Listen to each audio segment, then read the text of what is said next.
This video contains subject matter that may be offensive and disturbing to some people. If you are the type to require a warning throughout a video or show, let this message serve as your warning. This channel discusses the harsh reality of true crime. If this warning is not sufficient for you, consider a different genre and unsubscribe from my channel immediately.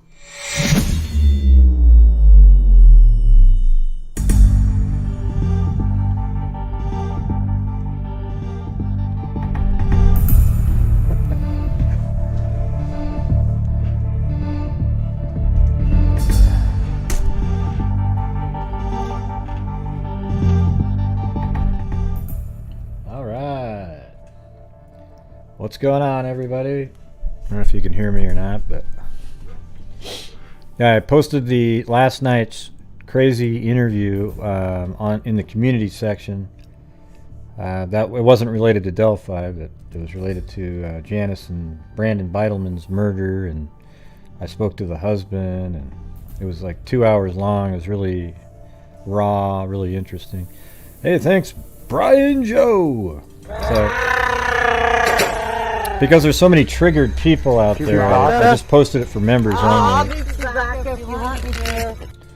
And then I might actually post a similar version, because I noticed when you upload you can say what's in it. And it'll be one of those videos that's black and you have to click on it to accept it. Okay? I don't know. I might actually put the full thing out again for...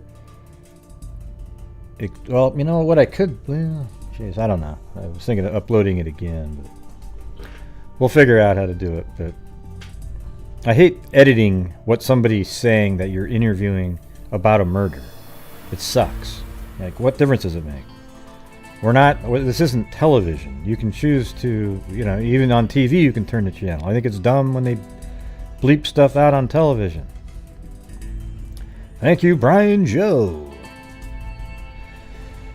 Yeah. So anyways, at 3 o'clock, that video will be on the members section. And if you go to the community section on my page, if you live in the UK or Australia or someplace like that you want to call in, although Australia, you're probably more just getting out of bed at this point. But in the UK, it's in the evening, and the numbers are in the community section. So you can call in. Hey, thanks, Jack10250. Boom shakalaka, boom boom shakalaka, shakalaka. Great gray. Hey, that's what boom shakalaka. That's what the Blazer announcer used to say.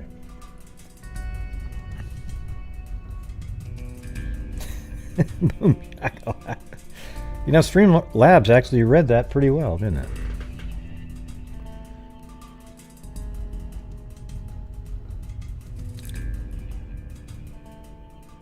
Yeah, I think it's the most ridiculous thing I've ever seen, Thomas Moe. So, yeah.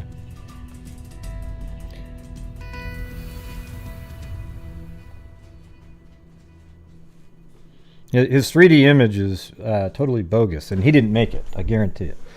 He had somebody else make it. You can see the background on there.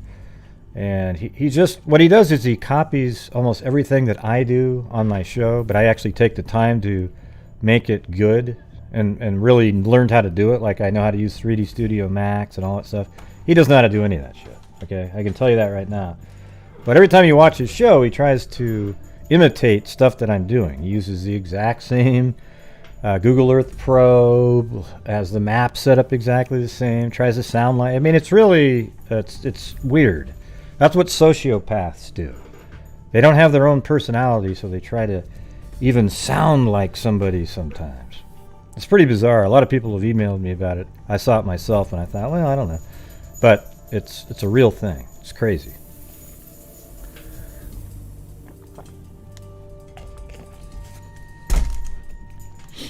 Yeah, it's really bizarre. Crazy person. Crazy person. I think it's absolutely irresponsible to put up a image that you say, this is what I think the bridge guy looks like. And you take this 3D image and you zoom in on his face where there's a mustache and a goatee. You know, you make him look like an actual person. No, that's not what you do. The only way you use a 3D character is just to represent something if you're making a video. You don't try to pretend that you know what the person looks like. Yeah, you can see the background. He's just a ridiculous person, everybody. He steals people's work, claims it is his own. Then when he's busted on it, he goes, well, I said that in the... Okay, it's not true, all right? So anyways, I think I feel sorry for all the people who got grifted over there and literally... I mean, it's unreal. Okay, it's unreal.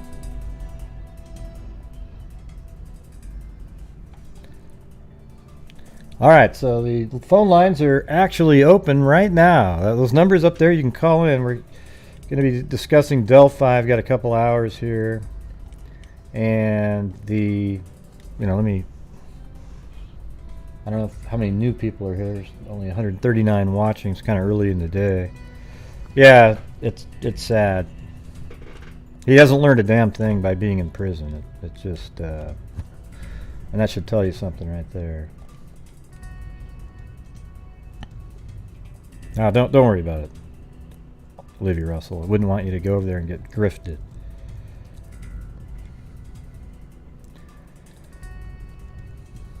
Yeah, so we'll just do the standard breakdown of the day again for anybody new that might be watching, so that when you look at the case and you read about somewhere else, you'll know that what's true and what isn't true. Okay. You live in Norway. I don't know if I have a Norwegian number on the in that list that I put on the community section. You can go to their website though, and it'll give it to you. It's always the same. Go to Zoom and then type in Norway phone number. Then it'll give you the Norway. The phone numbers are always the same. It's the code and everything that direct you to my channel at the last two digits. Let me put them on this screen. Yeah, like, okay, that's just the... Alright, down there. The meeting ID and the passcode are what send you to the right stream, okay? So the phone numbers are always going to be the same. No, not much. You should have been there last night. Wiesel was one of the best interviews I've done. Well, I wouldn't even say I was interviewing. It was just, he spoke most of the whole time, but it was a cool get, and it's such a random case that, but if you've been on my channel, you would have known about it. It's from 1981, Janice and Brandon Beitelman murder in Ohio. You'll never see it ever. Maybe now you will, but it would have never been covered on a YouTube channel or the news for that matter. It just isn't one of those ones that people would cover. Yeah, well, I'm posting it to the community section only, and then I'll probably put it back out there, perhaps in full, maybe bleeping a couple words, but I'll mark it as such, before 18 years and older. There's violent language, there's this and that and the other thing. And then it's up to you, I'll have marked it correctly.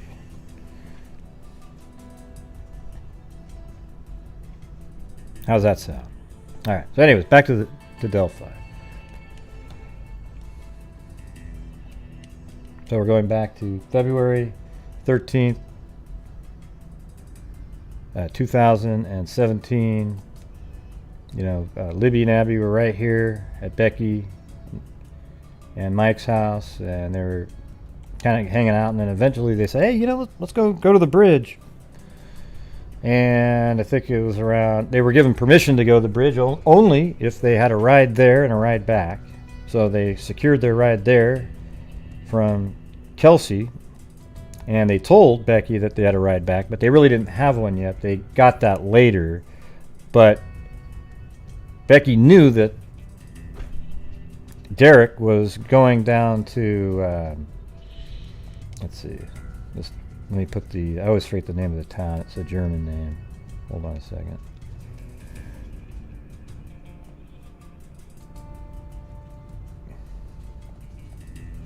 Yeah, Frankfurt. Okay.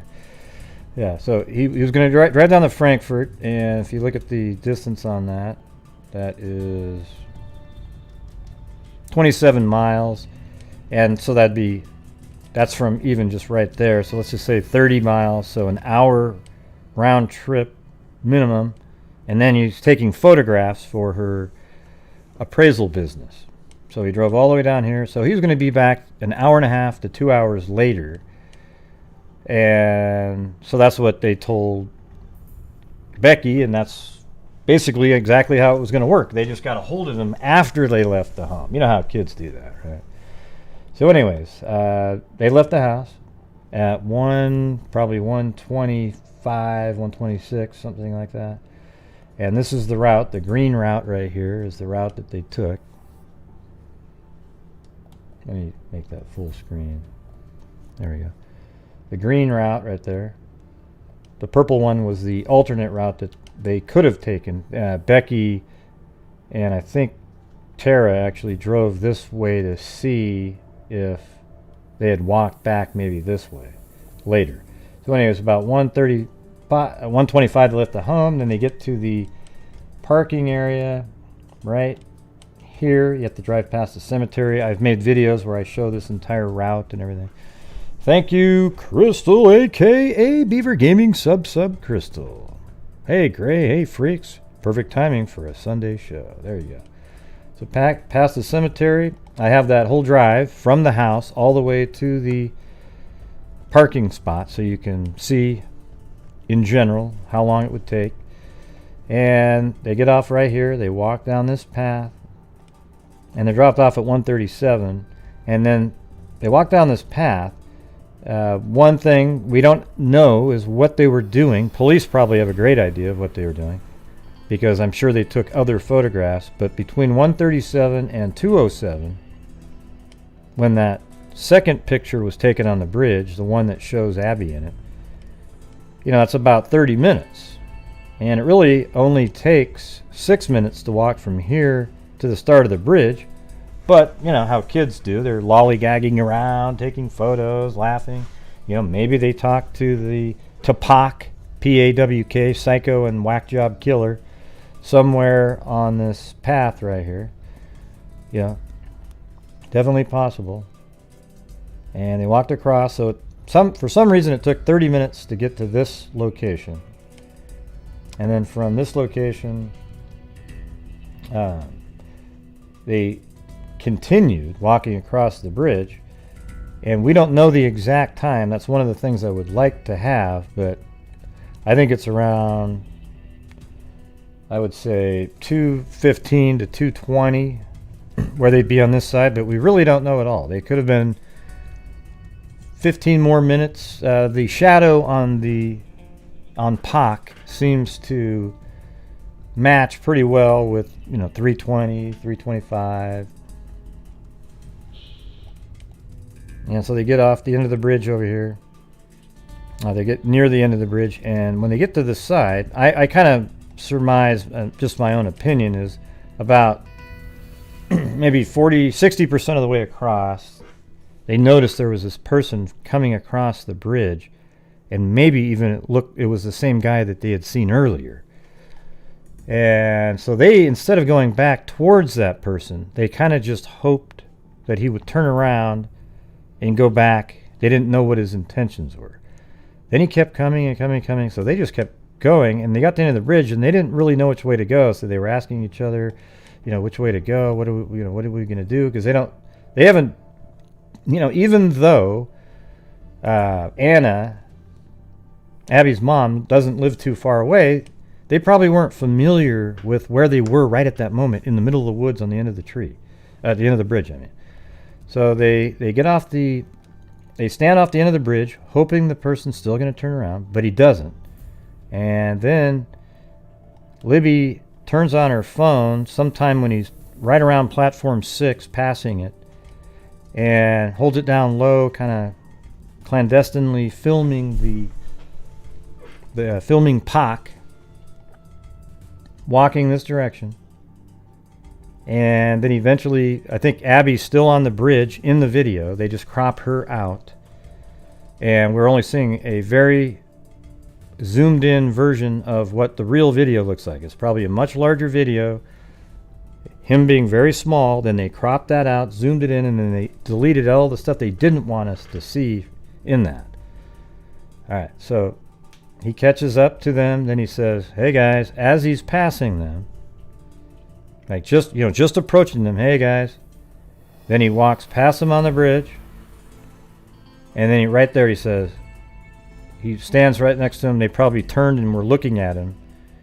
And then he probably then pulls out a gun. I guess apparently at one point, Abby said,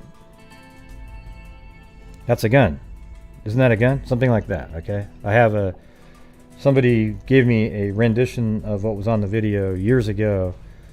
And that's something that I've just sort of put out recently that's new. But that person would know the answer to that. So he probably pulls out the gun after they turned looking at him at the end of the bridge, and he says, "Go down the hill." And then he has them go down the hill that leads to the private drive. There's a couple different spots, but I kind of think it's the one right at the end of the bridge. Then after they get to the private drive, which is, so this is right here. This is north-south orientations like this. So they're walking like this.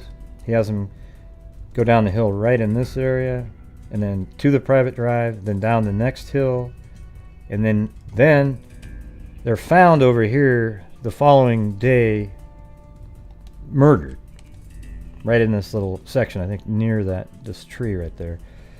Now there's a shoe that's found somewhere over on this side.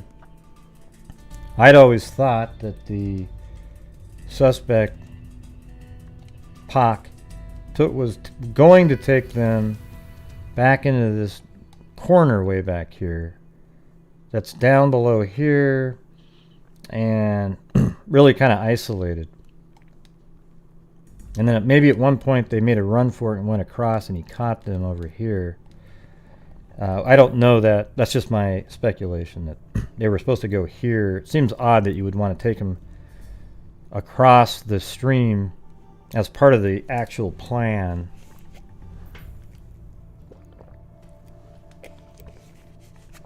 Now they just said the phone was found near the girls. That's it. We don't know precisely where it was found. All right. Now here's another thing too. When you got other people talking about flannel shirt guy and a girl walking a dog being witnesses, while that could be true, the source that it's coming from is not respected nor one that should be trusted. Okay, so I would just take all that stuff with a grain of salt. Also, the information that's coming out about dolls and crosses and all that shit, I think it's all bogus. Okay, all bogus information that started when somebody zoomed in on the helicopter footage and saw these big teddy bears. Unfortunately, they were like hundreds of yards away, and it wasn't teddy bears. It was just pareidolia, where random shapes look like objects.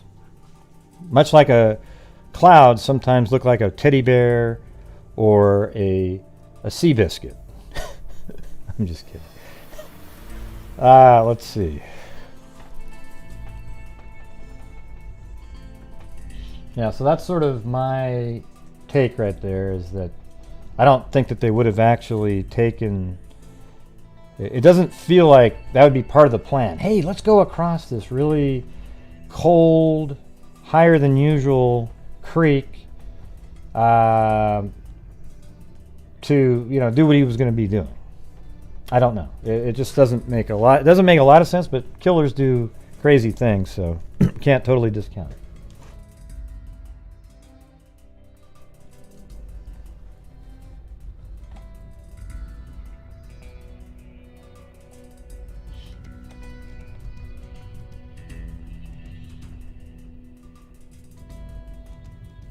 Yeah, that's what we've all said the entire time, Caroline. Yeah. Yeah.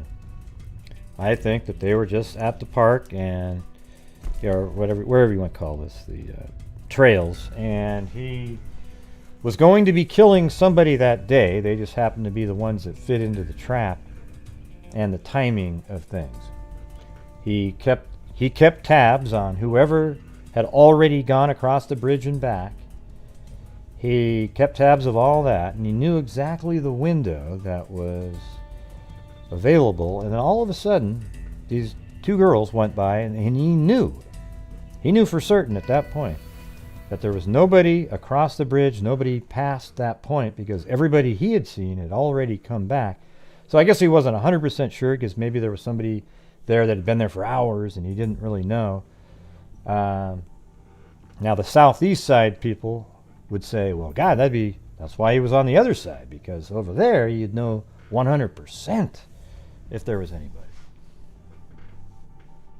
Well, I don't really care what you know. Nah, I honestly, well, what are you going to say it dishonestly, Brian? Right. And the reason people like Brian think that they were the target is because they have a suspect in mind, and they want you to, they need it to fit that scenario.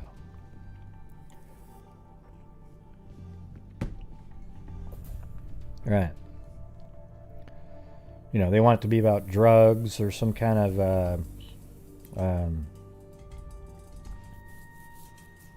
I can't remember the name of that game with the GPS. You put, like, you hide an object out there. That's what they always think. They always think it's something like that. So they've got to make it work for themselves. Right. So when they say, honestly, I think he was the target. Well, that's not, they're not really thinking about it. Give me a good reason. You know, but if you pretend that you know who the killer is, then that's not a good reason, okay? I want a good reason. Yeah, geocache. That's the one I was trying to. Couldn't remember it. Didn't. Ah, jeez. Here we go, everybody. Here we go. Ding, ding, ding. We got to do the. I'm tired of maintaining down Geocaching, geocaching, geocaching, geocaching, geocaching, geocaching, geocaching, geocaching, geocaching, geocaching, geocaching, 30, sir. 25, you're out. I'm 25, 30, now 5. Yeah, so anyways, everybody go ahead and hit that like button. If you haven't subscribed to the channel, do so, but I do not cover only the Delphi case, all right? I'm just doing this thing where every Sunday I'm doing a live show where people can call in, all right? I cover tons and tons of other cases. Now, if you're only interested in the Delphi case, you should probably just unsubscribe, all right? Because it's not, you won't be happy. I care about a lot of cases. However, the Delphi case is the one I want solved the most at this point.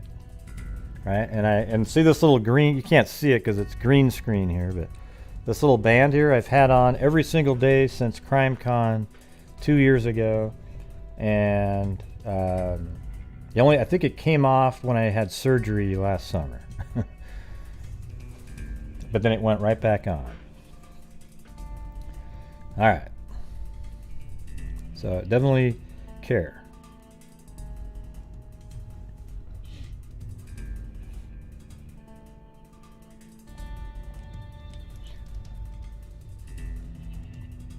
I think it's funny when people pretend that they know who the killer is, and they're in these groups chatting up a storm. I'll tell you what, why don't you get the hell out of here and go convince the police that you got the right person. And the reason you're not doing that is because you don't. That's the thing. You don't have it. You want everyone to think that, though. Hey, thanks, Cindy Lynn.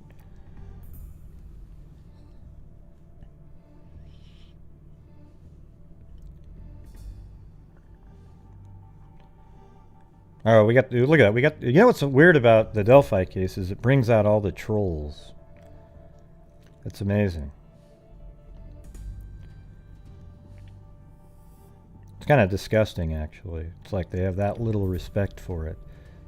They love the conspiracy channels, the ones that show faces and make 3D images look like a person and pretend that that's the one. Yeah.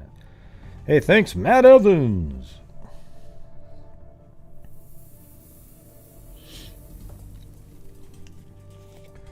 All right, well, you only have a limited time here, everybody. The phone lines are open. It doesn't matter to me if you call in or not. It'll just be a shorter show.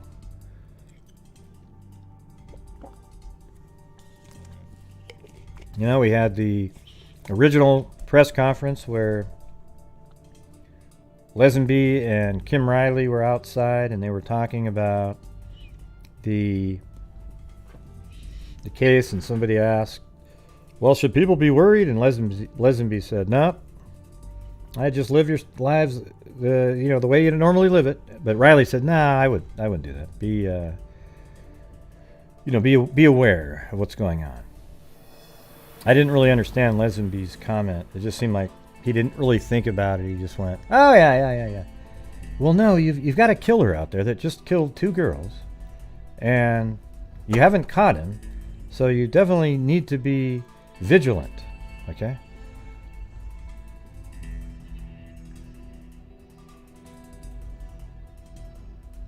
Well, no, you don't have any of that information, Brian.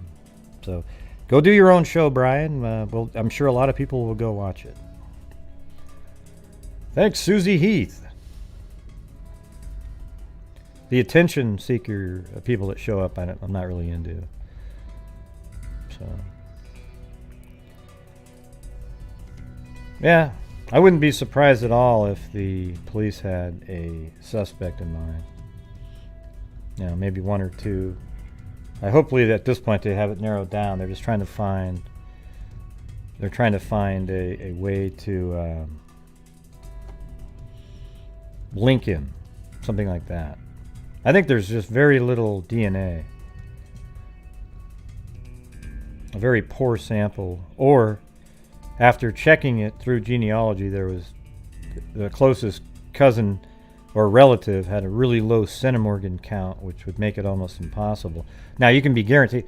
Listen to everybody. I'm using the word centimorgans, okay? Do you hear that? I just used the word centimorgans. I bet you money that in a couple days, good old Greeno will use that term on his channel. Of course, he'll look it up and figure out what it means and everything. And then he'll pretend that he's been using it, because that's what he does. Every single show, there's something he does that's an exact copy. Look at now, he's even got the walk cycle on his screen that I made. It's crazy. Have you ever seen footage of a little hangout right behind where they found the girl with 1,000? It's not. I don't think it's right there where the shoes are. It's somewhere around in there, but no. Thank you, Wiesel Santiago. Yeah, it's not right there where the crime scene is.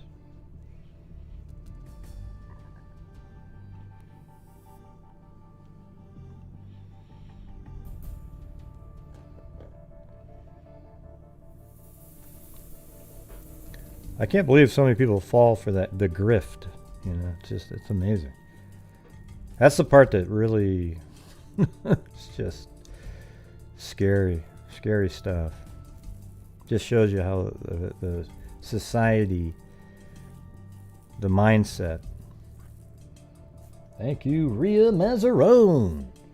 So yes, look, if you feel like it, call in. The numbers are on the screen right there. You got West Coast, East Coast, Central. I'm just doing it earlier. I thought maybe some of the people from the I'm playing golf later, but I could have done it later in the day when I got back. However, I figured, if I could do it earlier, people in the UK might be able to call in.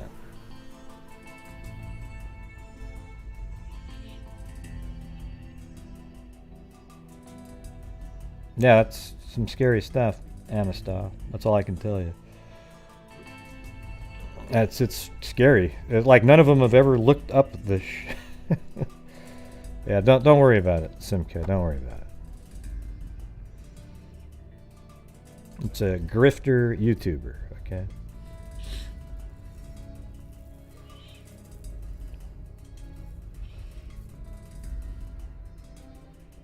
Georgina Stoliker. That sounds like a soccer player. Stolica! Awesome. Yeah. So, the following day, the girls were found, unfortunately, right down here by some searchers. The story goes that one of them was looking in their cell phone, like this or something, and then saw some deer back there, and then they were standing next to the girls. Later, we find out that, a couple years later at a press conference, heck, even about 2 years, 2.5, that they're looking for the driver of a vehicle here at this abandoned CPS building. He worded it, abandoned vehicle, at the CPS building. And even though he had corrected it, people kept going with the abandoned vehicle, because even though they heard him correct it, because it fit something that they, wow, how come they haven't checking it out? It's abandoned. They should have known who owned it. Okay, well, because it wasn't an abandoned vehicle, it was an abandoned CPS building. Then, so they just wanted to know who the driver of it was. I think they know what vehicle it was. And here's the thing: there's a camera on this building right here, right there. I think you can even see it. See the shadow right there? That little point that sticks out. There's a camera right on this building, and it shoots just like this. If you're going to look at the arc of it, it'd be like that, and it's right at where that car was parked. So maybe it wasn't clear enough to make out the individual, but they could see that it looks similar. So they're not showing us because it's irrelevant. Like, we're not going to be able to determine who it is based on that. And then there's a vehicle that's parked there, so they know what type it was, and then it drives away. That's my speculation on that. All right, hold on a second. 231. You're on.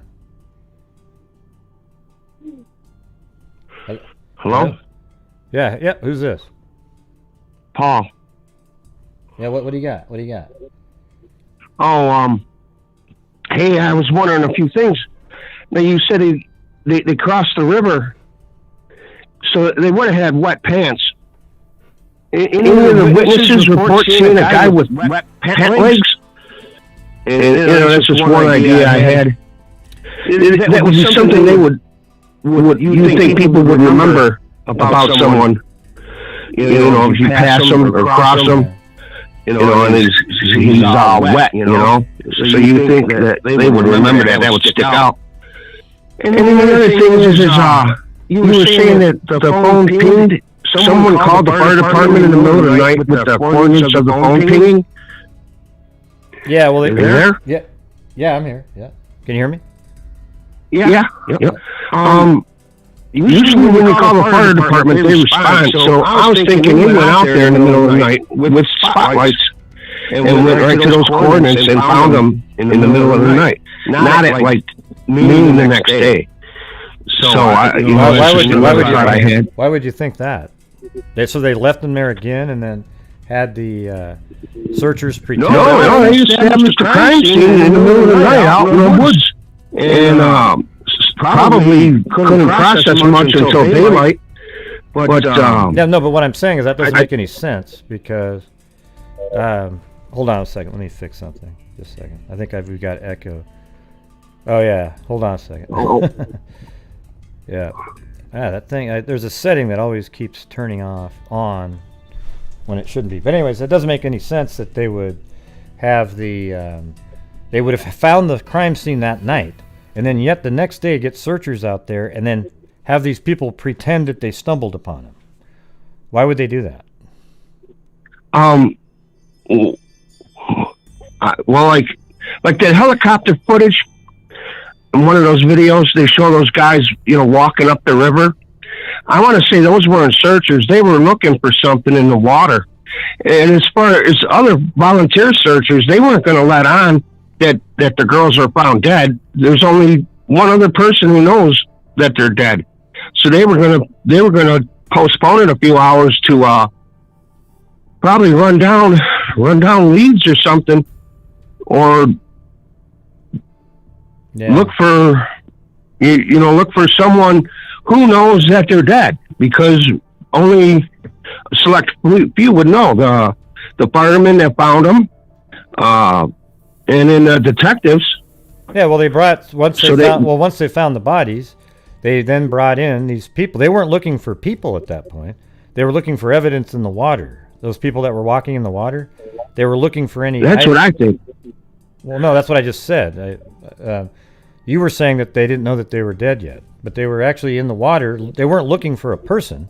They already knew where the bodies were. They were looking for evidence, like more clothing or a gun or a knife or anything that might have been thrown into the water. Yeah. Yeah. I don't know. When I seen that footage where they're walking through the creek, that those are searchers, and I didn't know that they had ping information at 2 a.m. or whatever. But I think if they had the ping information at 2 a.m, they would have went out there at 2 a.m. Well, he said that he got a call at 1 or 2 a.m. that said that the last ping information was out in that area. That's what it was about. It wasn't that, hey, a ping just came in. See, that was one of the misinformation pieces that came out, was that people said that the phone just pinged right at 2 a.m, and that's not really what it was. It was just that was the last location of the pinging, and he was told about it at 2 a.m. Yeah. There was something else I throw around a lot, and I can't keep track of it all. Yeah. I don't know. I would think that they need to let loose common sense information, like someone walking past with wet pant legs, and stuff that might actually jar somebody's memory. Well, I don't know if that would jar somebody's memory. I'm sure anybody that was there at the time, they've come forward. It wouldn't be like, oh, you wanted to know about the guy with the wet pant leg. Oh, okay. I don't think that. Yeah, I don't think that would have jarred. I think at this point they've talked to everybody that's willing to come forward that saw Pac on the bridge. All right. Yeah. All right. But anyway. All right. Well, thanks for calling in. What was your name again? Paul Marecki. All right, Paul. Appreciate it. I'll call you back, maybe. Thank you. All right, have a good one. See you later. Bye. See ya. All right, here we go. That was Paul. All right, 707, you're on. 707. Hello. Hello. Hello. Okay.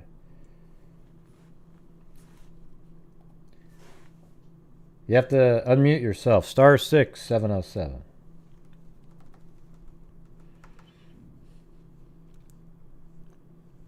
Hello. You have to hit *6 to unmute yourself. It's just a regular phone. Just dial in like a phone. What does that mean? What is it? Okay, I'm going to have to get rid of you. All right, so that whatever that number is, you won't be able to call back in again. I don't want to have somebody that's just sitting there, unfortunately.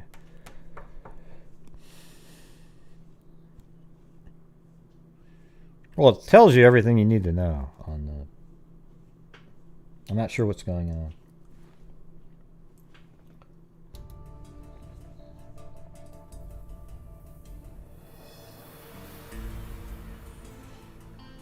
Oh, that was you? Sorry about that, Susanna. It wasn't working. Wherever you're at, wasn't working. Obviously, it was working because somebody else just called in.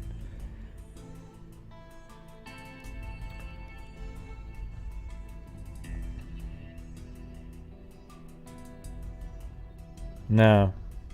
I can't believe people do the kayak theory. It just doesn't make any sense. All right. 707. Hello, can you hear me now? Yeah, yep. Good. This is Susanna, and I have a question about Delphi. I had read, I think it was in a very reputable place that Kelsey mentioned that there was a black SUV that she saw in the car park. Mm-hmm. Is that true or not? I don't know. I've heard that. I think it was, I can't remember where that was said. On a channel, like a CNN or something like that, HLN or. Yeah. Yeah, I don't know. Yeah. I don't know. Or in the People. Yeah, when she got there. Or in that People magazine. Right, but when she got there, there was other people, probably walking the path, maybe the other direction, whatnot, right? Yeah. Who knows? Yeah. I doubt a killer would have driven a big black SUV, parked it right where everybody could see it, and then drove away in the big black SUV. Probably you're probably quite right. People tend to try to build these things and give it more difficulty than it really has. I mean, to a certain point, it's very simple. The man came there to do murder. He didn't have a specific target, and he just was a killer of opportunity.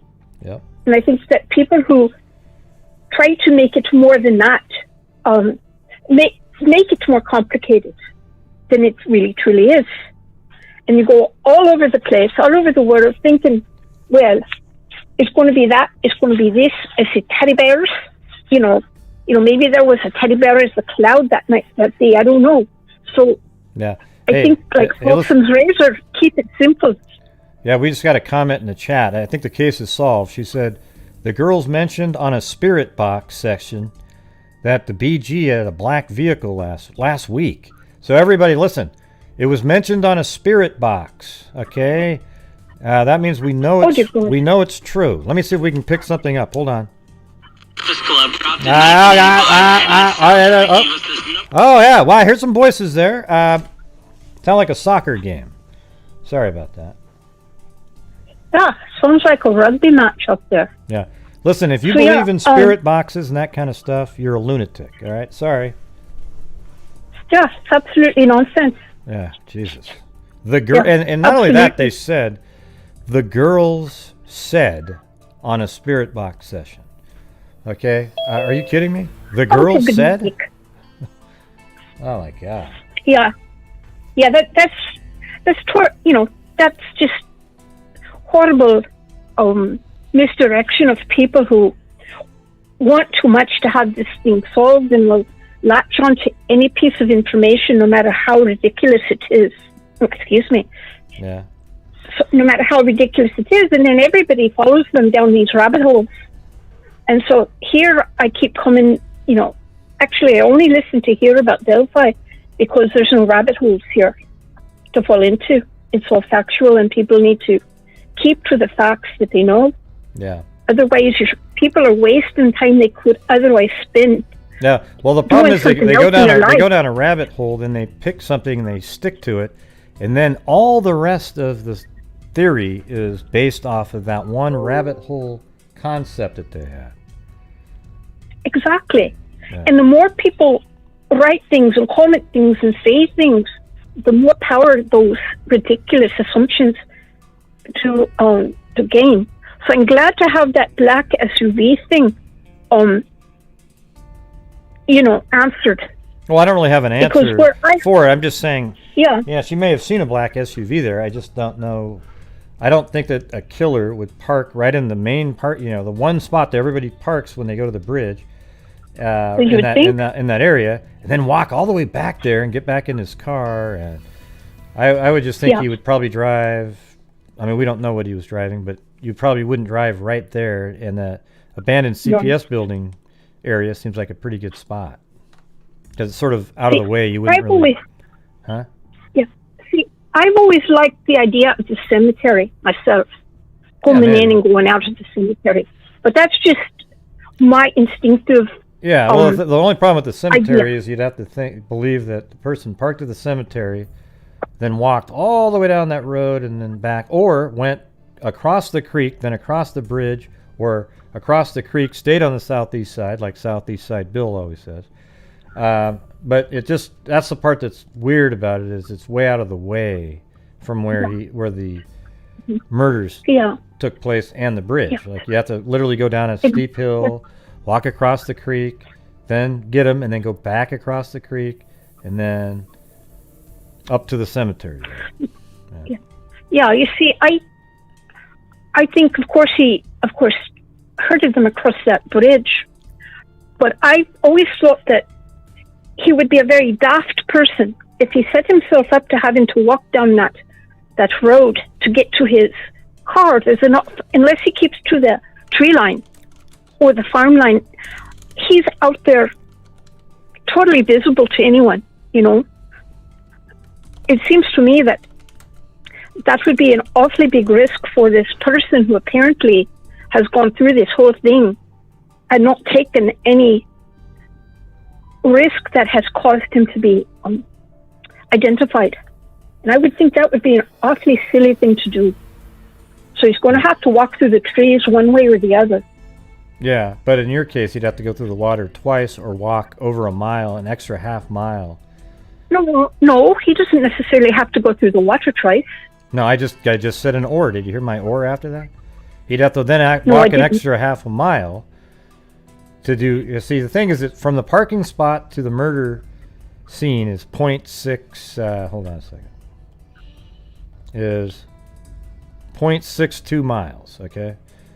Now, if you were saying that, I guess one of the things, he could have parked at the cemetery, walked through the woods, kind of like to the west, and then got to the start of the bridge, and then walked across the bridge, then got them, something like that.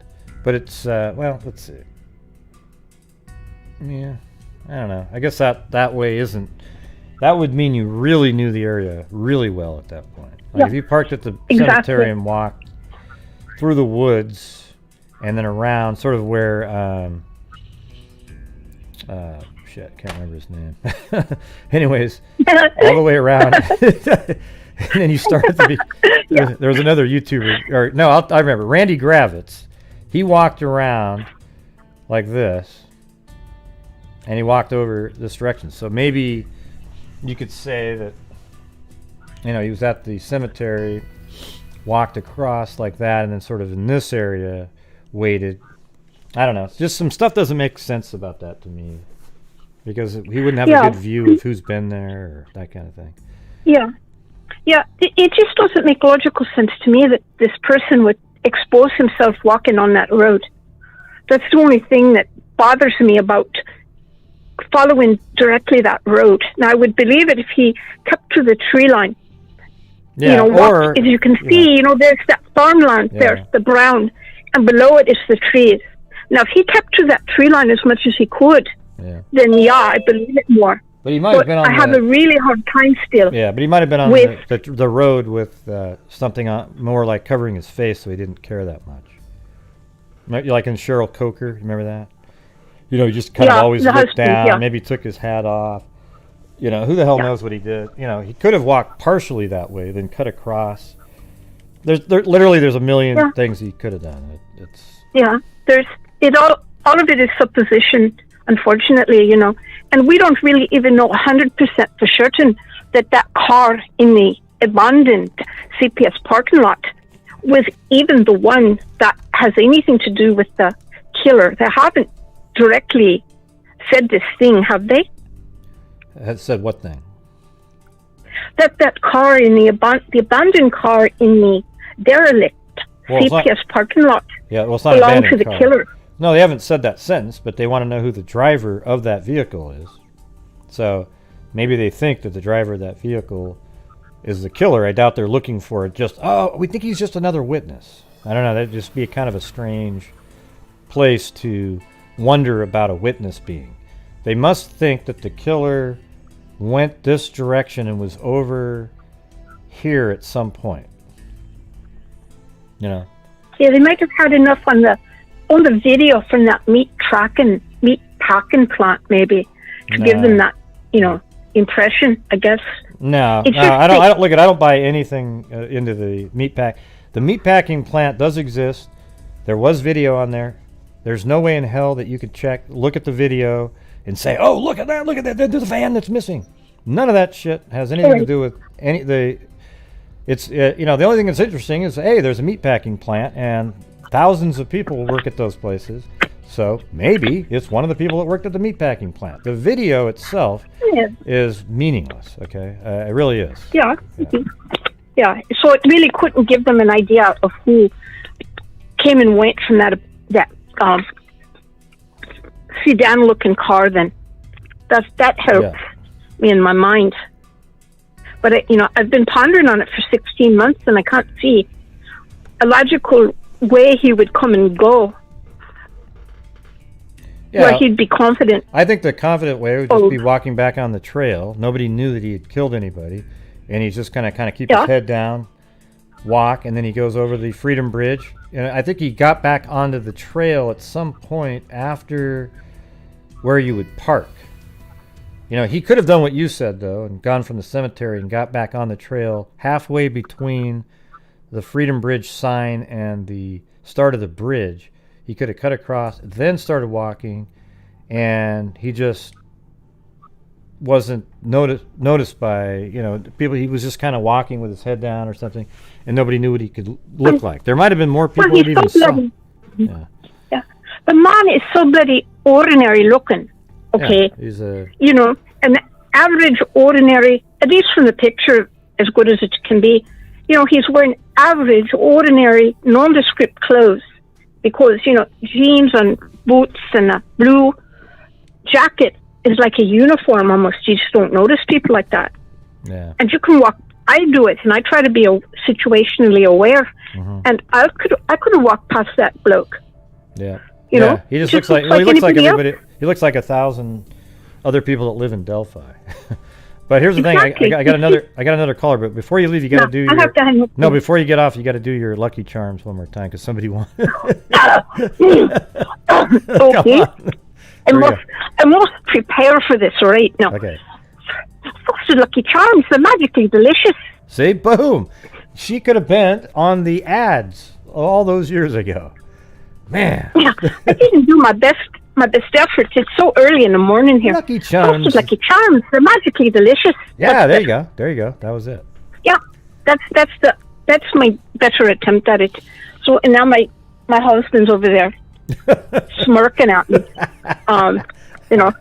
He gets this really,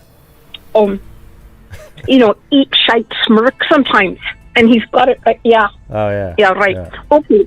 So, anywho, hopefully we'll get some answers one of these days. Yeah, we'll hopefully get some answers one of these days on where he actually was seen, and that would give you a good idea of where he was at part of the walk back, So someday, maybe we'll get some of that information. Hopefully. Yeah. I go back and forth that, no one knows how those poor lasses were killed, and I don't want to have any particular need to know the details. But look at we're going down on a whole nother topic. When I got that other call that came in, we don't know what was going on. Okay, and so I don't know if he had blood on him or not, and that would be something that people might remember. But then he's got jeans on and a blue jacket. Yeah, so and he could have taken off. He could have taken the jacket off and rolled it up in a ball, and he was just had his outer shirt on at that point, right? Like a T-shirt. So there you go. Just ordinary. Yep. Alrighty. So there you go. Well, you all take care. And today, here it's Monday, but people who are not here and not in Australia, have a good rest of Sunday and take care. All right. Have a good one. Bye. Thanks for calling. See you.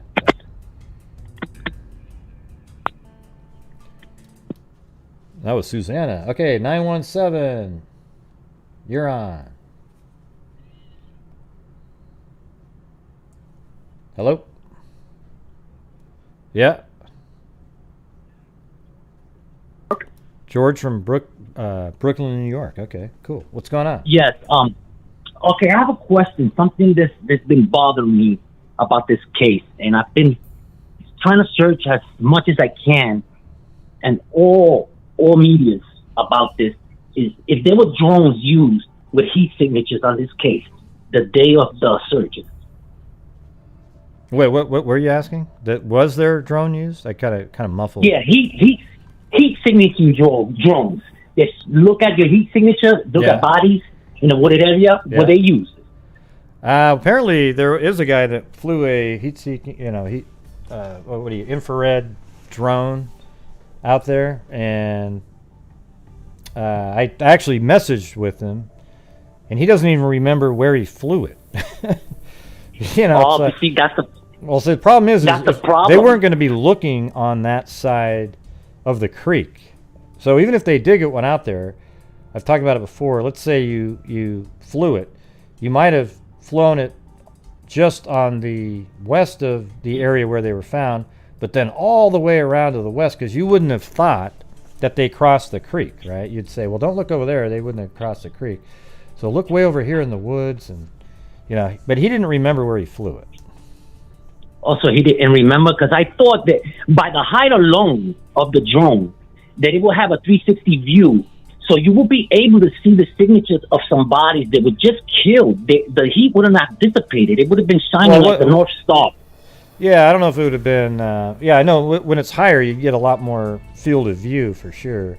But I don't know does it work where it's just as strong? I don't really know. I'm not an expert on that, but wouldn't it be mostly more strong on the focus of the lens than on the peripheral part of it? Yes, it would be more focused on the lens, yes. All right, so let's say because I was thinking that if he was out there with the drone, was there a possibility that these girls were taken from that site and brought back after the searches were done? No, because they've said that they were killed where they were found.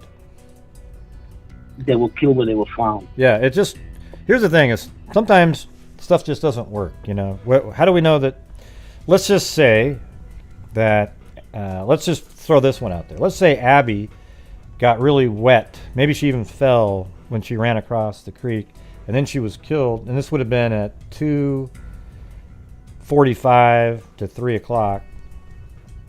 And then they get out there with the drone at, let's say, 8, 9, 10. Well, that's hours later. The water would have cooled down a little bit. I don't think they would have...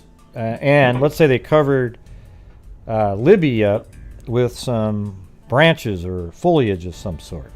Well, you might not see it. It wouldn't stick out, like you're saying, that many hours later and with the temperatures the way they are. I don't think. Right. And it would just be hard to see anything. And they didn't look in the right places either. They flew off to the other side, so it would just been on the edge of where they were looking. So it's most likely that he might have missed it. He was on the wrong side looking, because I have seen some footage of drones being used with heat signatures, and you'd be surprised how detailed you can see it's heat amazing, signatures from a drone. It's very good. And those are living people. Yeah, those are like most of the time those are living people, right? Right. Okay. And not hours later. So if their bodies they're wet at all, it would definitely cool them down quicker. And it's one of those things. Sometimes there's things that they don't fit into a neat box, but at that point isn't when we don't have to theorize on all this other stuff. Sometimes just, oh man, how did I miss that?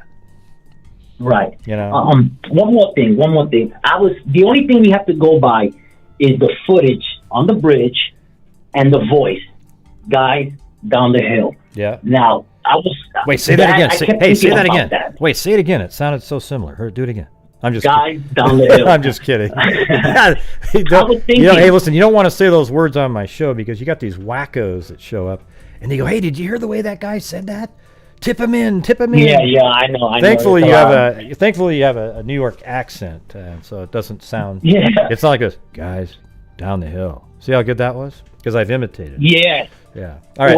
What I'm getting at is like I'm listening at that voice over and over again, and where I come from, there's a lot of people drug use, alcoholic, a lot, and what I've noticed that a lot of these people with drug use, meth, heroin, alcohol, after a certain while, the addiction, your voice doesn't sound like a normal person. Your voice tends to sound disrupted. Your health doesn't seem right when you speak. You can tell that these people are heavily addicted. Now, this guy on the bridge, when he speaks, he doesn't sound like he has any of that. He sounds like he doesn't appear to be drug-related in any way. He doesn't appear to be an alcoholic in any way. And he actually might be young. Yeah, it could be. It's hard to really tell by that few words how, if he had drugs or anything like that. But I think he just sort of sounds like a serial killer type, right? I mean, this is something he does, and we just don't know if he has the prerequisite number of kills to call him a serial killer. But he sounds like somebody that's serial killer-like because he left signatures and the type of killing, abducting two girls, bringing them somewhere, then killing them, then leaving signatures. That's odd behavior. It's hard to tell, though, based on just those few words. I know what you're saying, though. It sounds clear what he's saying. I mean, he's just, guys, down the hill, right? Yeah, it sounds quick. It doesn't sound like he's ailing or nothing. Another thing that when they do solve this case, I'm theorizing that there's going to come out that there was a lot of mistakes made by law enforcement. This is what I'm guessing at. It's going to come out that there was somebody dropped the ball numerous times when this is solved, or if it's solved. Yeah. Well, I'm hoping it gets solved this year. The whole day, today is the day. You always see that. Yeah. People type that in. I'm hoping one day it'll be, yes, today was the day. Yes, I'm hoping too. I'm praying and hoping. Yeah, well, those were my questions, and thank you, man. I love your show. Always watch. Last night was wow. My mom had to tell me to lower the phone a little bit. It's like, what's all that cursing? I was like, that was crazy, sorry, right? I had to actually lower it. Wasn't that crazy? Well, I've got it posted. I might actually post it again. I'm just going to put all the warnings that are needed for it, but it won't be the whole show. It'll just be the interview by itself. So it won't, which really was the show. And I got a feeling law enforcement was probably taking a good listen to this after last night. They have to, because if they're meeting up with him fairly recently, then they're going to want to see what he was saying at. Well, I thought it was interesting that they were there. We just covered this case probably 4 months ago, and then boom, they're there a month later. I wonder if it's sort of, hey, did you see that? I don't know if it rekindled something, but he did say that every 10 years or so they come back in. So. Yeah, but from the sounds of it, he didn't like talking to them, but he surely opened up to you.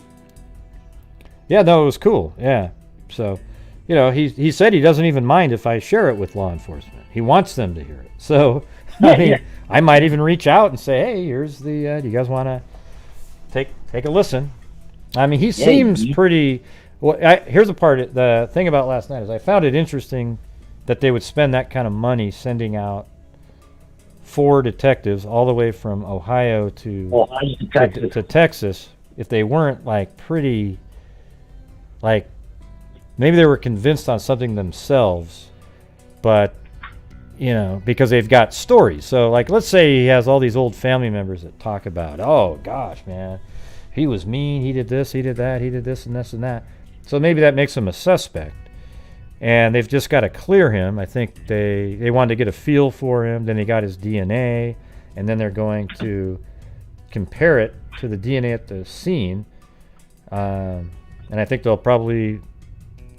My guess is they'll find a secondary source of DNA if they collected it properly. But his DNA being inside of her is... they were married, for God's sakes. I mean, it doesn't really... Right. He made some weird and I don't think his family is going to throw him under the bus for no reason with all this information that we're getting about he wasn't a nice guy. I don't think they would just say that to make it up. There has to be something to his demeanor, how he was in that particular time of his life. So they didn't just... Yeah. The thing is I mean, out of nowhere. Yeah, it's not like I don't think they're coming out of nowhere. I think they had heard some things, but it was interesting when you listen to him. Even though he says all this crazy stuff, he didn't seem like he was he seemed pretty genuine, right? Like it just. Yeah, of course, the alcohol, because he was drinking last night. Right, and that's the time when you might say something, the wrong thing, right? Yeah, you will make a mistake, absolutely. But it was interesting, very, very, very interesting. I was fairly surprised that he actually interviewed with you like that without a lawyer, in just open-ended conversation. Yeah, it was bizarre.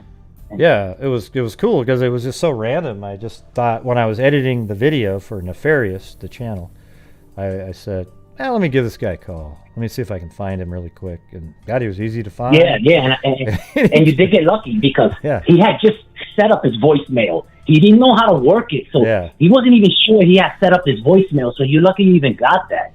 It was interesting. Yeah, it was just pure luck. But the thing is if you don't try something, you can't win the lottery if you don't buy a ticket. Let's put it that way. That's right.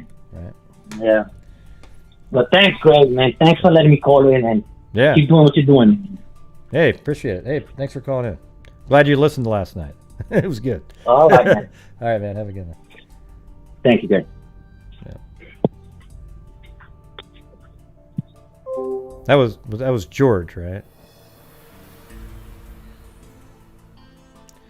No, James, do not ever listen to that guy ever again. Okay. All right, and then somebody up above said, wow, it was really odd the way he talked to those girls. What was odd about it? Everybody in that area, and even anywhere around the country, just says guys. Guys is a generic term. There's no gender associated with it for most people. Let's go, hey guys. Girls say hey guys sometimes. Hey guys, what are you guys doing? It just became a generic term. So he's walking by and says, hey, guys. I mean, to sit there and say, wow, it was a really weird way to talk to those girls when all you got is, hey, guys, down the hill. Where? What? Where? I mean, you don't even have enough sampling to go from. It's weird to me. People just want to see stuff for the sake of seeing something. Hey, James, you're listening to the wrong guy, okay? I'm sorry that you've been duped, all right?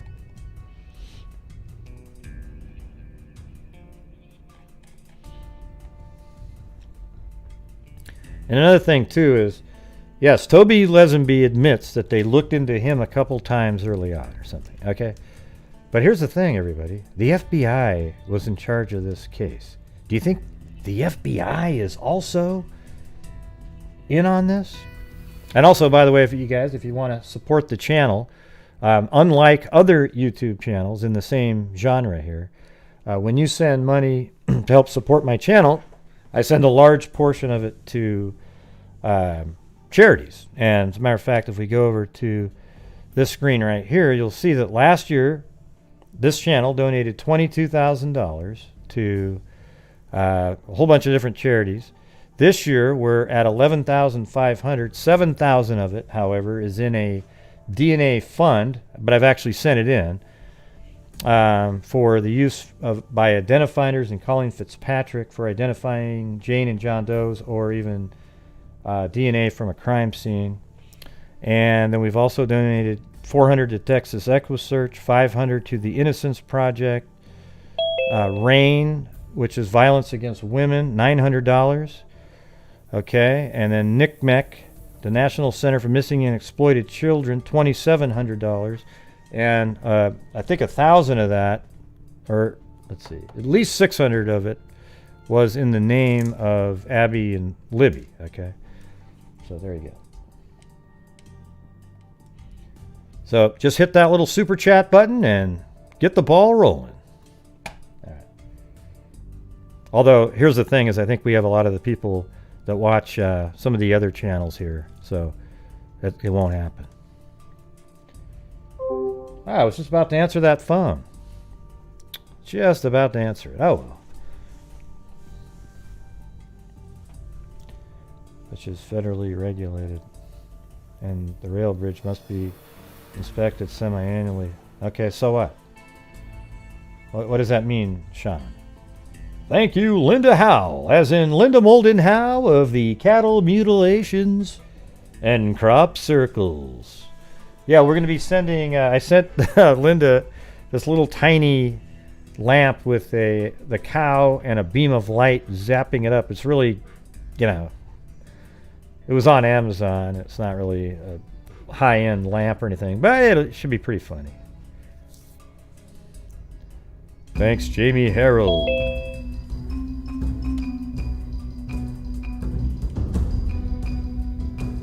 All right, 443, you're on.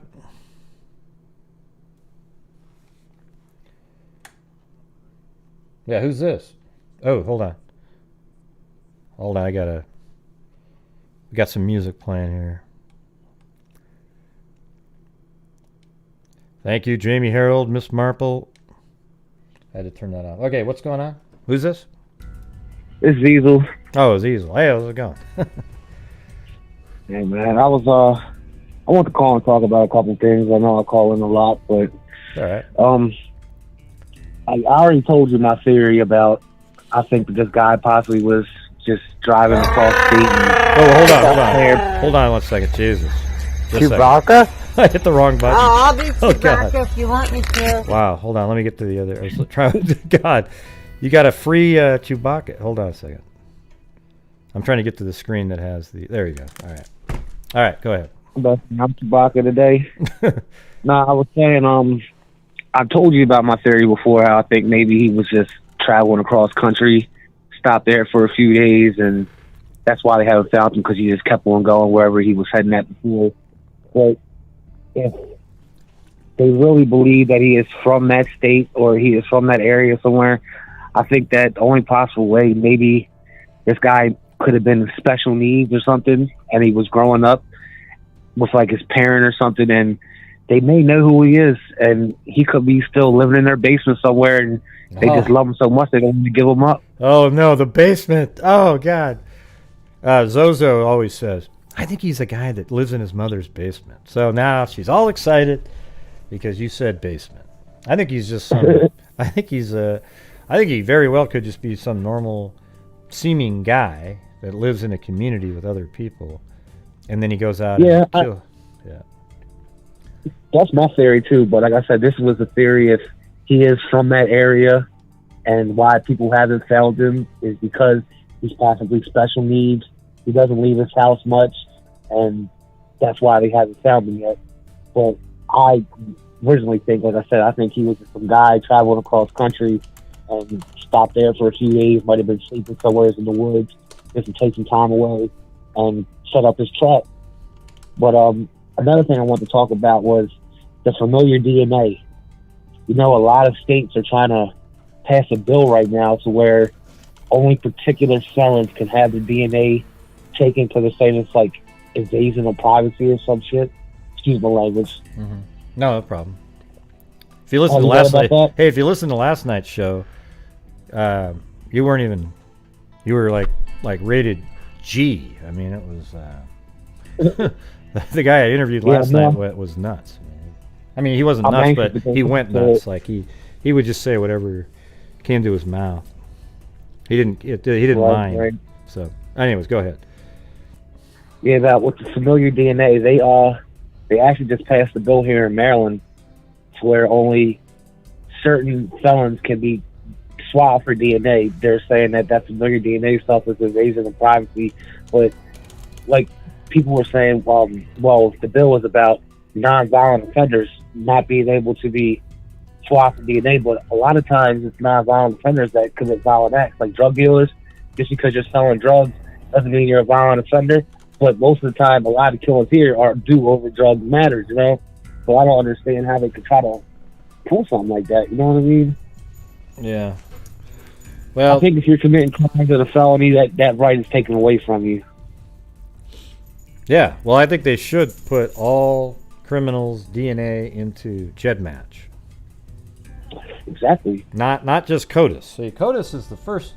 That would be like the first step that you do. You put them into CODIS, but that same DNA you upload to GEDmatch, and it's for law enforcement use only. Okay, you see, That's the difference. See, there'd be this for them. It's included with the when people opt in, they click a button that says yes, law enforcement can use this. However, criminals that would have to upload, and their genetic information is for law enforcement only, not to the public. So, you would have immediately 3 million more people loaded up on there. I just think that it's weird that people would try to stop from catching serial killers that way. I mean, that's been one of the biggest ways they've been catching some of these cold case murders from 30, 40 years ago is through jet match and familiar DNA. I just think that it's messed up that they would even try to stop it in any kind of form of matter. Yeah. We got some. It's weird how many trolls always show up when you cover Delphi, in the chat. Yeah. I don't get it. So, I don't know. Even though they're fools, it's still bringing more attention to the case. I mean, even though they're bringing negative attention to it, I guess it is still attention. I mean, everybody can't be as smart as you. Well, I don't. I don't know. I think I just do try to be reasonable when I'm thinking about stuff, and I have some training in like the 3D animation stuff that I've done. I don't feel like I have enough time anymore to do that because it's the show takes up so much of my time, and those kind of things like that animation on the bridge took. I mean, it just took forever because I had to get the shadows on there, and that's what gives it a depth to it. If you don't put the shadows in, it just looks dumb, actually. But you know what, though? This will be part of your big legacy. I mean, to be honest, when they do catch this killer, all the stuff that you've done in this is going to pay off because people are going to remember. And I guarantee you that you probably hit the nail right on the head more than once. No. 100%. Well, I hope so. Yeah. You never know. Sometimes there's weird stuff that happens in these cases. I was a little bit surprised that there was like 3 different signatures down there, which was kind of interesting. I didn't think that there were going to be stuff like that. I thought maybe, I don't know. I thought maybe they haven't released any of them. What was that? They haven't released not one of the signatures. If you could, you got a lot of stuff that you can go off of. A lot of stuff that you can keep away from the public. I mean, you could release something that could get somebody to bite on it. Yeah, I think the signatures would be a good thing, a good place to start. Some of, like maybe 1 or 2 of them, specifically if there's like an item. If there's an item that was left there, or a symbol of some sort, well, that might be something that somebody else has seen, somebody that knows the killer but never really thought much about it, and then they go, "Oh my God, he does. That's what he looks like," and he used to draw that thing all the time, or something like that, right? So, like the zodiac signs and shit. Yeah, something like that. It's like I said, but a lot of it is common sense, though. I mean, you can't eat like the spirit box stuff and everything. I mean, come on now, you got to use your brain. If that was the case, they'd be using this shit in the FBI and law enforcement all the time, solving all these cases. It's general common sense. You got to have common sense. I mean, you got to be able to think outside the box, but you got to have common sense. One of the things that makes me sad sometimes is like I do these shows for a lot of time, and somebody will send me a link that watches my show of like maybe the sketch and the sketch talking and moving its head around, and then I always go, God, man, what made you think I'd be interested in that? It makes me feel bad because what good is that going to do? You're going to take the sketch and have it wiggle its head around and speak? It's just it doesn't. I don't know, man. It doesn't help. I don't know how that helps anything to take the sketch and then animate it. It's just a sketch, everybody. It's just sort of a general likeness. Now you're moving it, and I don't even want to go over it. It's frustrating. Right now, what we need is somebody to come forward, somebody to say, "I know something. Yeah. I've seen something." I mean, that's going to be the only thing that's really going to help this case right now. I remember this, and I always thought it was weird, but I just didn't think to say anything because I really didn't think it mattered, but maybe it does. And most likely it probably does. Yeah, well. I just wish that it would happen. I know a lot of people do, but it's more than just... Oh, it's going to be such a weird feeling. The part that's going to be weird is when we get to see the actual person's face, you know? Oh, man. How creepy. Oh, man, that's... It's going to be weird. Especially if it was somebody that has been you've around, seen before, you heard of before. You're like, wow, I never would have thought that this was that person. Yeah, that'll be weird if it's one of those people. Because if it is one of those people that we've seen around, then for sure they've been somebody that people have guessed. See, the thing is what I hate the most is when somebody guesses at something with no evidence at all, and then they go, "Oh, look, see, I was right." Well, yeah, it was just pure luck. I mean, the sheer fact that we've got 50,000, hundreds of thousands of people watching this, and literally 50,000 different people have named people. Well, somebody might be right out of that. Right. And somebody might have actually had some kind of proof, what they thought was proof, but it wasn't no way to connect it because they had nothing to connect it to. All you got is a voice and a real fainted picture. Yeah. You might have... Who knows, man? Well, I think if you had the voice, if you had the voice and the image, and you think you knew who it was, and you tipped them in, well, they're going to look at that, and they obviously didn't come up with anything, right? And when I heard you talk about the meat packers plant earlier, the only reason, like you said, that somebody would think that they was there is because they had so many workers. But do you remember in the very beginning months of the crime that the police was actually at the meat packers plant? Yeah, and he walked out with an evidence bag with boots in it? Yeah, I remember that, yeah. I mean, obviously nothing ever came about it, but I just wonder, like, why they did it. You know what I mean? Like, what made them go? Well, there might have been some. Here's what I think. They probably got a footprint somewhere and got the size of the foot that the person has. Then they have a person that works at the meatpacking plant with a past that's probably involves predation on younger girls. And they went in there and took his shoes to then compare it to that. Yeah. Right. That's what I would That makes sense. Or they, and maybe even soil sample, but, who knows how that works. Yeah, I would think that, everybody in that plant ain't got the same boots. Right. So it had to be taken from particular persons. Yeah. Well, yeah. So at the plant, let's say at that plant you had 800 people, and 4 of them were sex offenders.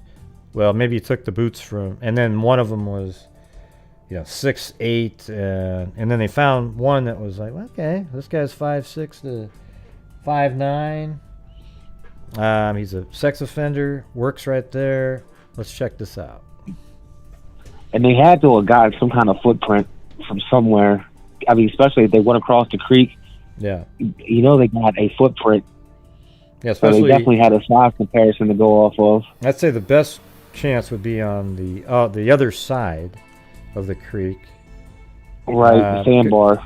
Yeah, because over there you'd have... Well, it's tough, too, because you had all those searchers going around. You'd have to really be able to figure out and discern whose footprints are what. Right. It's just too bad that somebody just didn't Yeah, God, it just... How many searchers were walking around out there? It makes it brutal. Remember, they were even talking about people were peeing in different areas, so there's DNA. But see, that was a weird comment to me, because what are you doing? Do you go around and find, like, pee puddles and collect DNA? Or are you saying that somebody peed right next to the crime scene, and they were part of the search party? Something didn't sound right in that. That is... Yeah. Like, why would you just choose to pee right there? Or you just saying that because you had something to do with it? Yeah. Maybe you knew the bodies were there. Yeah, I just don't know. Well, this was actually a law enforcement. They were saying, it's hard to tell because some people pee over here, some people pee over there, and there's just all kinds of DNA all over the place. But it's like, what do you... I mean, I can understand that, though. If you're out in the park, you're out hiking for hours, you're not going to find a bathroom in the middle of the woods. Right, but why are you looking over there for... But here's the thing. How do you stumble upon a pee sample? Man, my light just turned on. I mean, let's say I was out and I was a quarter mile from the crime scene and I peed against a tree. Well, how do you know that? I mean, how do you even know, by the way, that I peed there? Because by that time it would seep through the leaves and get into the ground. Maybe they went out there with night with a black light or something and figure out. Right. See, he changes. Yeah, it's just weird. Heat coming off the ground. Who knows, man? There's so much stuff with this case, man. It's just going to keep going up and down, up and down, up and down until somebody's like, you know what? This is what happened. This is the person that did it. This is how they did it. This is when they did it, where they did it. Until that day comes, it's just going to be us speculating, and everybody's just going to keep coming up with moronic ideas, maybe even some good ideas, but we're never going to know until they actually catch them, if they catch them. Yeah. I mean, there's been some pretty good ideas out there. It's just, interesting angles to look at and things. I mean, to be honest, some of the part of the geocaching theories that people have had haven't been crazy. At least it's an angle that sort of links the possibility of the bridge and something. But some of the it's weird how there's been 2 or 3 different geocaching theories that came by themselves. So, right. There's another app. It's like something with an N, where they send people to weird places and they have us look for different things. Oh, somewhere in I think California, they actually found a duffel bag filled with body parts or something like that. I think it's like Nautica or something like that. You never heard of it? I don't think so. It's an app, and they go off your. Yeah. That was the one with. Yeah, I did hear that. Yep. That was the one with that suit up in Seattle. That suitcase. That was. Yeah, there you go. Yeah. The suitcase filled with 2 different bodies or something like that, and the app actually directed them right there to that suitcase. Yep. That was pretty weird. I mean, I know geocaching is something like that, where they hide something in the woods and like a container, and you go looking for it. But I mean, it makes sense, especially because if a kid sees something like that on the internet, they're going to want to try it. You know what I mean? Especially if it's something that all their friends are doing, and then somebody could have actually tricked them into doing something like that. I mean, it makes sense, but I just think that it would leave some kind of trace that they would be able to be traced back to where they was going, who they talked to, who sent them there, unless they was really some kind of like computer guy that masked their IP address to send them someplace weird. You know what I mean? Yeah. It didn't sound like when I talked to Ives, or when we interviewed him for that podcast, he said that they didn't find anything that was related to social media at the time, and that was a year in. So maybe technology changed and they found something later. Right. So who knows? Yeah, I don't know, but it was good talking to you, man. Yeah, well, it's good talking to you, and I appreciate your support. Okay, bye. Have a good night. Enjoy their Sunday. All right, man. Have a good one. Take care. You too, man. All right, bye.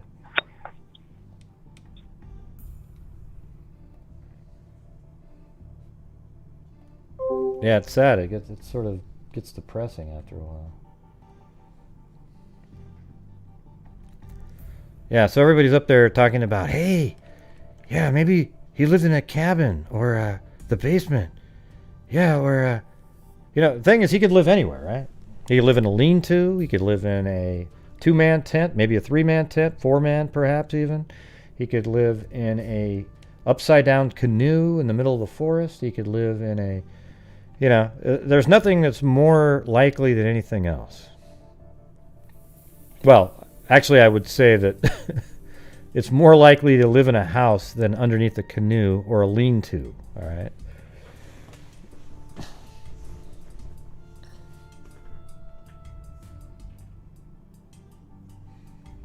Yeah.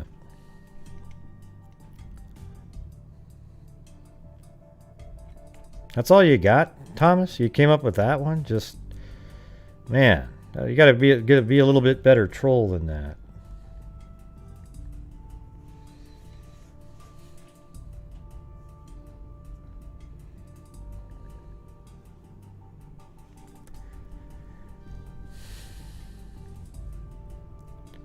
Oh, yeah.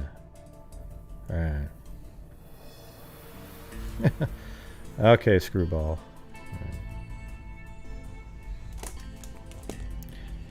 And when would recently be? Was he recently divorced before the killings or just now? And those were the stressors, right? Got that from the profiling website.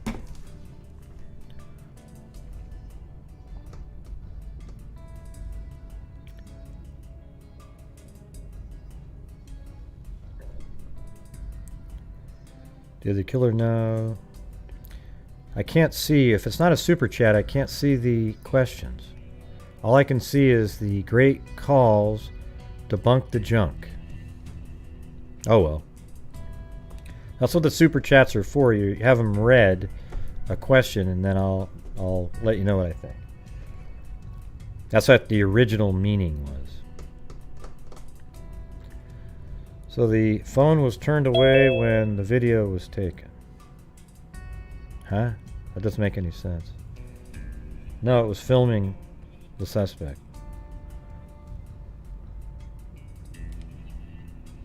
918. You gotta unlink. Yep, there you go. Hey, who's this? Yeah, what? Okay, what's that? Yeah. It's about. Let's see. I just kind of have a general pin there, but hold on a sec. He wants to know where 50 feet away from the embankment is. Oh, hold on. Let's see. Let's just say the bank's right there.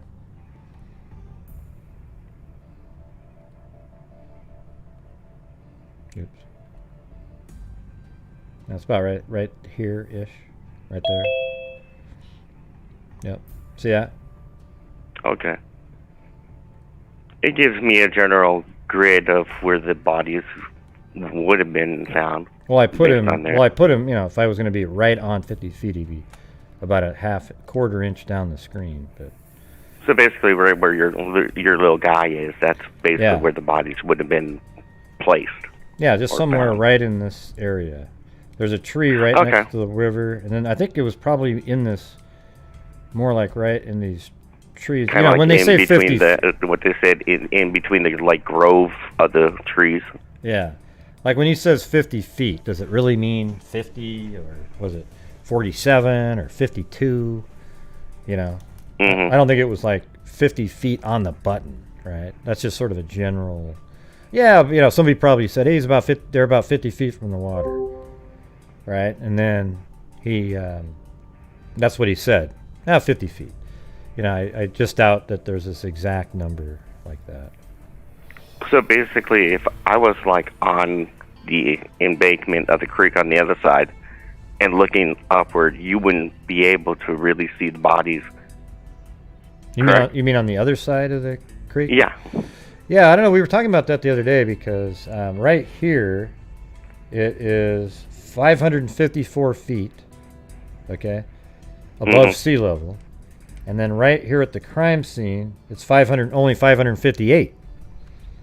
Okay, so if you're a person that's 6 feet tall, well, you know, you're already, your head's 2 feet above the level where the ground is, right where the crime scene is. So if they were down a little bit, maybe you saw something sitting up, maybe propped up, or, you know, maybe you saw something. Is that what you're getting at? Like, so basically, if I was over at K. Weber's little corner private road, right on the corner right there to the right, you couldn't possibly see the bodies from that angle. You mean down on the ground, right down there. Here, down on the where I always say that the crime scene would have been. Yeah. Let's see. Well, that's actually a little bit lower. Yeah, 551 there. Down in that little corner here. What do you mean by that, though? What is that? All I'm saying is, like, if I was walking on the path on the driveway at some point you could probably see the bodies from that angle. Yeah, from up here it's higher. You know, this is 610. It's like 50 feet down below, so you can actually see. You know, Robert Ives even told us that he goes, it's interesting how you from a piece of property you can see the crime scene. But that doesn't mean that they even said that for the Robinsons' backyard, that you could possibly see the crime scene from that angle. Where are the Robinsons? She would have been on the other side where the house is to the right is. So this house is Weber's, right? This one? That's correct. Yeah. So the house that's right around the corner, upward, like not that house. That's still Weber's. Over here, this thing? Yeah, just keep going up a little. When you say up, though, what do you mean? Like from that house. Over here, this one? I'm talking about where they talked about the shed. Oh yeah, the shed is right there, but you know that shed's just not. You know, this is where the original crime scene was said to be from Daily Mail and everybody. And believe it or not, the crime show, I can't remember what it's called, they just put it back here again. It's like, man, after all these years, you couldn't get that right? Okay. So what are you saying? I don't really see another piece of property that could even... Oh, no, I thought the house that was upward was close enough to see the backyard. Yeah, no. I think this is the only one I don't see how that's possible now. I'm looking at it. Yeah. So this. All right. Thank you, man. Yeah. Cool. Thanks for calling in. That's it. All right. See you. Bye. Right. Bye-bye. Whoa, it's weird. All the chat. Everything's so long. Every comment.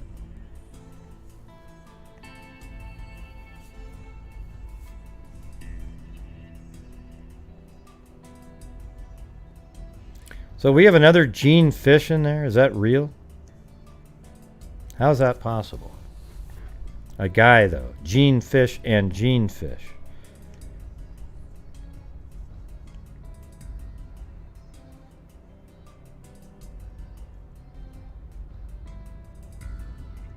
What are you talking about, Zozo? You've never been there. I did see the entry from the highway, and there's hardly any signage to the bridge. Huh? What do you mean you did see it? What are you talking about? Anyways, yeah, they publicize this in the area as a place to go hike. It's advertised about it. So if you live in the area or probably somewhere around there, you might know about it.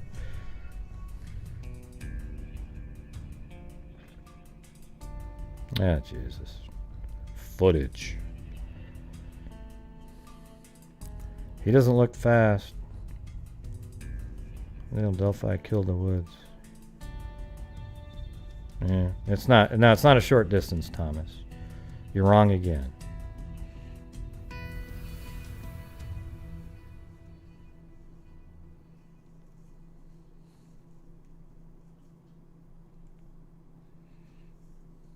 Let's see.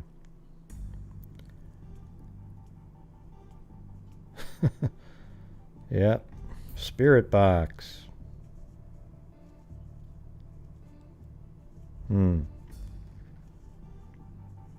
I'm the human dictionary. She's the encyclopedia. All right, but I think you're trying to imitate Gene Fish's name, though. Yeah, you can't make that statement. He had to know the area because, you know, had to be from there because there isn't a lot of signage.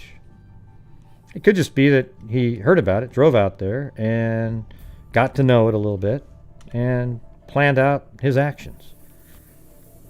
It doesn't... even Robert Ives says he doesn't know... he doesn't even think that the killer's from the area. That's what he said.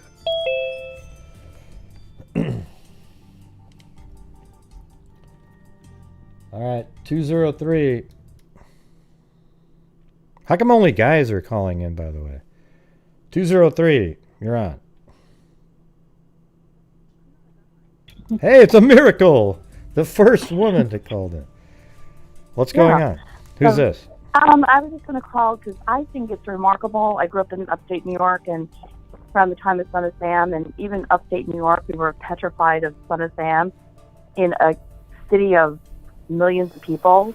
And yet, this occurred in Delphi, where it's very small. He either lived there or worked there or has some kind of connection, and it occurred, and the police seemed to not really alert the public that there was anything dangerous. 4 years later, they're still looking for the murderer in the area. Yeah, and you'd think with a town that small, they've pretty much looked at every single person, right? Correct. And it only makes me think that, listening to all the profiling things, that it could be, a one-time thing that this person has done this. I mean, it sounds to me like he had a level of maturity, very well organized, planned the attack in a specific way, had some kind of, definite knowledge of the area, and an exit plan and everything else, which leads me to think he spent a lot of time on the bridge in that area or lived in the neighborhood. And either this was a culmination of a lot of, desire on his part to commit this murder, but I would suspect that they haven't raised the alert of the people in the town. They may have some idea who it is. Yeah. I mean, it seems like sometimes they know who the person is based on comments they make. But do they really, like, if they know who the person is and they haven't made an arrest, then that means there's no DNA, right? Because they would have easily clandestinely got some of his DNA, compared it to the DNA at the crime scene. It would match, and boom, you'd make an arrest. So it sounds like the DNA thing. If they had DNA, because I think I listened to Tobe Lesenby say, yes, they have DNA, but he wouldn't divulge exactly whose it was. I don't know. He could have been a very smart killer. Yeah, it just doesn't sound like they have DNA. They just don't know whose it is. Maybe they're trying to. So here's the thing: there are so many people walking around out there that maybe they've got a DNA profile, and they just haven't been able to. It could just be from some other person. But they don't have any of that DNA that you would really know, like semen or like skin underneath the fingernail, something like that. They don't have that type. Exactly. Yeah. Right. Because he could have worn gloves, and he could have known about DNA. If he was intelligent enough to stalk them and track them and know where to kill them, it would lead me to think that he's also intelligent enough to know about leaving trace evidence. Perhaps.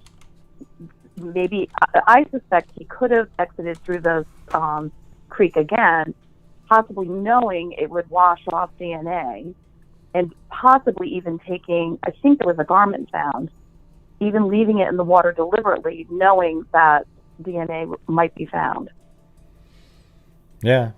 I think there was a shirt found in the water, right down at the crime scene down there. Right. We don't really know. And that's why we didn't see anybody. But we didn't see anybody that was. Because what if he crossed the creek, like the last gentleman said, and went up that embankment, or exited the driveway? No one would have seen him. Yeah. Well, there's a lot of ways he'd have to go, but he would be seen at some point by somebody because he has to get out to a road somewhere or back to a vehicle. And apparently there are witnesses. Or walked home, right? Or walked home. And what if he does there a lot? What if neighbors are used to seeing this person in the area? Well, then he'd been arrested a long time ago. They would look at the video, hear his voice, and said, "Oh my God, that's Jim." Now listen, everybody. If his name is Jim, it wasn't. I wasn't a psychic. I just used that as a fill-in name. Yeah. Right. Well, that's my 2 cents. I just found it interesting that the people of the town are so they're good people because they have held on to the law enforcement hoping for an arrest. And if it's true that this person is that knowledgeable of the area, if I would be scared. I would think that, yes, I know they have a cooling off period. I know that whole profiling thing, but they have either conveniently moved or they kind of know who it is, and the police are watching. Yeah. Well, I don't really, it'd be interesting to learn how much the people that live around actually know. Right. Do they actually have information about the crime scene and things like that, but they're just keeping it quiet? One of the things that Paul Holes a long time ago, I've mentioned this before, but at CrimeCon 2 years ago, Holman met with Paul Holes, and then Paul Holes said on a podcast later that he said that they have a tough road to hoe. So he was, obviously they divulged to him what's going on, and probably even, I would imagine it was about DNA, because that's people really know Paul Holes mainly for solving the East Area Rapist case using genetic genealogy. And so that's why you would think that's why a meeting like that would be arranged. And then if he said that there's a tough road to hoe, does that mean that after they uploaded some genetic material, the sequence in there, did they actually have enough centimorgan match where you could literally say, wow, okay, that's a third cousin, we can work with that? Or was it so low that they just said, jeez. Because if you end up with like fifth cousins, it would take you just an ungodly, with thousands and thousands of people in there. There was a case that was just solved, the Schnee Oberholzer case. I think there was 10,000 people in the tree, but it led to the arrest. I mean, that's a lot of people. Right. Well, they actually, yes, if the DNA is close enough, they will actually say it's your father or your brother. Well, yeah, you could do that, but what they try to do is, I'm taking a class, private. This lady who's actually, she's helping me learn how to do the genetic genealogy work, and so I've already got my own profile on GEDmatch, so we're pretending that I'm the criminal. And what we're doing then is taking my best match. We're actually using the second match because the best match was a first cousin who was adopted at birth, and I knew that already, and that would have been a nightmare. Okay, so we're using the second best match, and we're pretending that I'm an unknown person. And then we're trying to build up the whole tree to have it lead back to me again. So it's kind of an interesting thing, but it gets to a point where you don't really know. Yeah, exactly. But the thing I was thinking about the Innocence Project and listening to people they exonerate, and of course there's a lot of weird things with DNA. I mean, you look at the O.J. Simpson trial, and Barry Scheck did a great job with the DNA in that case. So I would think, given the DNA information they have, it may be muddled to the point where, let's say the person inserted themselves in the search, let's say there was another reason, let's say they had history being on the property, let's say there's a whole bunch of reasons why DNA could be there. They're looking, I think, for a piece of evidence that's maybe they can triangulate with other information for a conviction. Yeah. Well, I mean, it could just be that they've... that's something that we talked about a while back, was that there could be that they have DNA that they haven't synced up to another person, but it very well could have been somebody. Hey, do you hear that, everybody? She said correct. We got to all type that in. I wasn't asking a question. I was just talking. So we're going to type it in. Correct. There we go. Yeah, so it could just be that they found DNA that doesn't match to anybody that they've tested so far, but it could very well be from somebody else that was down there. They just haven't connected to that person, and there was a good reason that they were there. They don't have the type of DNA that literally says, we have the DNA from the killer. Like they can't say that sentence. Or they do have the DNA from the killer. They know it is, but they loaded up, excuse me. They loaded it up onto GEDmatch, and the closest match is so remote that it's not something they're even going to go try to do. Or it could actually literally be multiple people that they've been looking at. It could have multiple people, right? It's not just one person. It could be a lot of people. Yeah, maybe they have. Yeah, maybe they have a bunch of DNA that they found, touch DNA and whatnot. That could be multiple people that they haven't been able to determine who those are yet, because they haven't swabbed every single person in Delphi, maybe. Right. And I think if you're dealing with a seriously knowledgeable person that can avoid getting arrested for 4 years and who methodically planned this, well, I think they need more evidence. Yeah. Yep. Okay. All right. Thanks, Greg. Well, thanks for calling in. It's a frustrating case, though. I'll tell you that. All right. Take care. Bye. Yeah, thanks. Bye.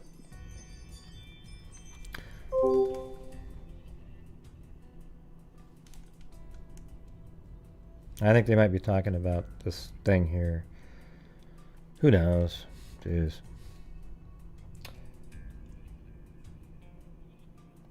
Anyways, that's going to be it.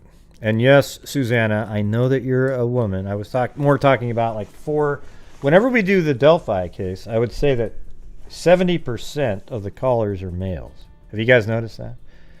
And that makes it harder because usually almost every single time a troll calls in, it's a male, right? So I'm always got my finger on the button.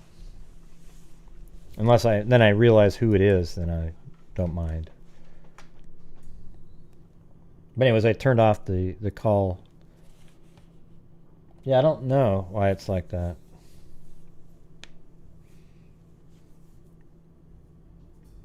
No idea. But you guys notice the same thing, right? I'm not just making it up.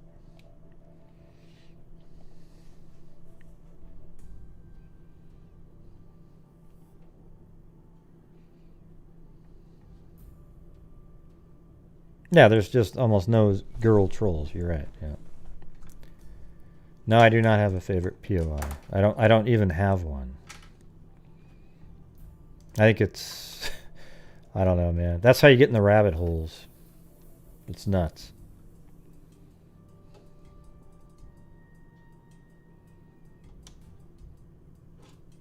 Huh?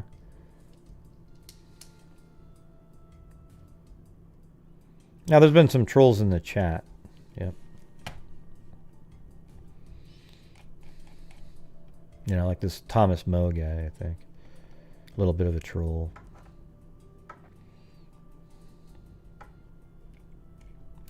Yes, they know the best crossing area. Oh, man.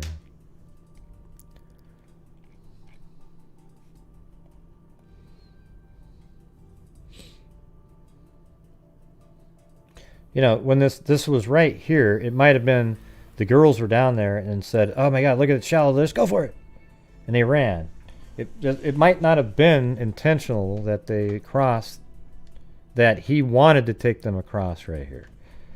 It was just an opportunity because visually, just being there, you can see that it's not that deep in those areas.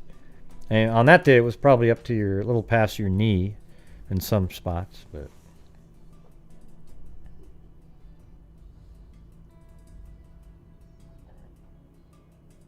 The catches near the bridge? Oh, yeah. Yeah, I think there's like smallmouth and bass in there. Largemouth. They didn't cross back. Nat, what are you talking about?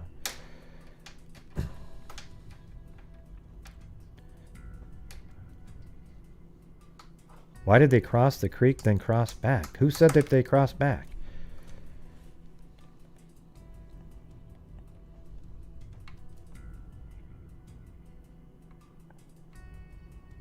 No, Nat. No, that's not what happened. Come on, just kind of follow along and listen, try to learn something. It's really just, man, that's wild. Let's see. Yeah, the girls only went across the creek once. They were found right here. They went across. Chris? What?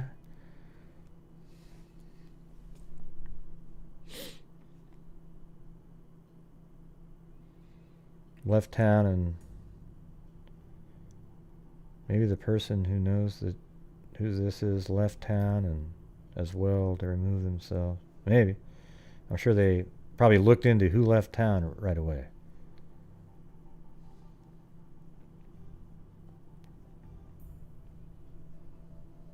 Yeah.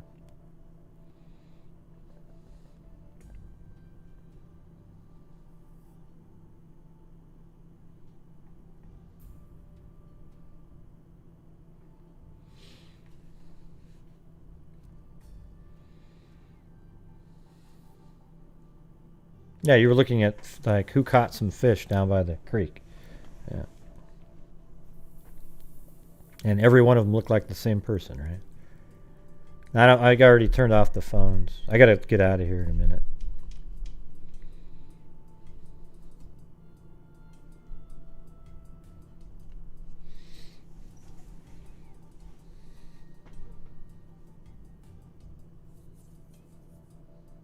No, just one of them, Thomas. Just one. Yeah, that's what makes you a troll. You type stupid shit like that in the chat. It's just.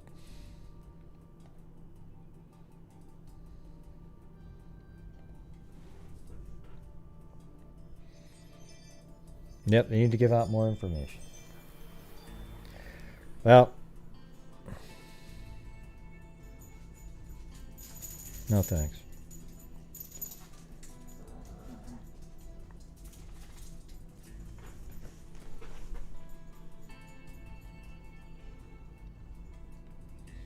I'm just reading the comments now.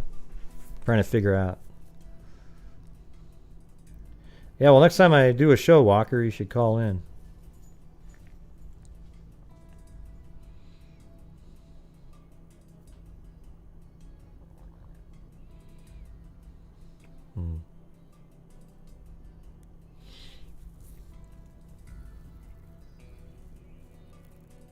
That doesn't. Why would that tell you that, Lisa? Why would that tell you that at all? That doesn't mean anything to me. That he still went after him doesn't mean that he must be 18 or 20 now because. Now, I'm not being mean, Thomas. You can't type stupid crap like that in the chat, okay? About, gory details of what you think happened, okay? We don't know. It's definitely possible that you were wrong to start off with. Just sometimes realize it, okay?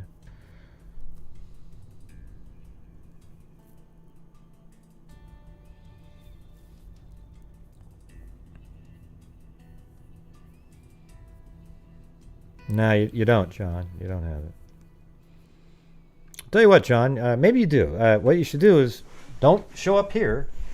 Hurry up and get it over to the detectives in Delphi, okay? And get that $325,000 reward. Listen, I have been sent hundreds of pictures of people. All of them look reasonably, most of them look kind of like the sketches. Some of them look exactly like the sketch. Like you go, wow, man. But then you have like 8 of them that look just like the sketch, but none of those 8 look like each other. So it just shows you how generic the sketches are. But anyways, everybody, I got to get the hell out of here. I appreciate you guys calling in, discussing the case.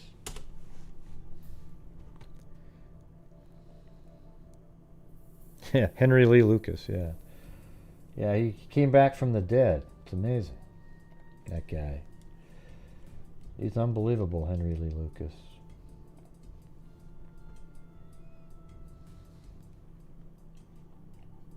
I will.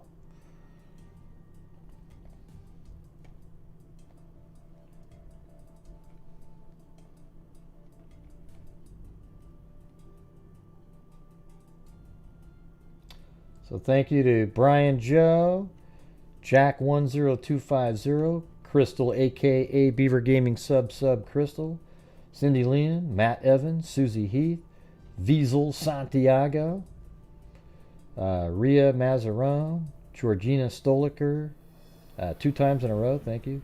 Linda Howell, Jamie Harrell, Miss Marple, Leah Marie, Cindy Leon, One Sly Angel, and Heidi Landy.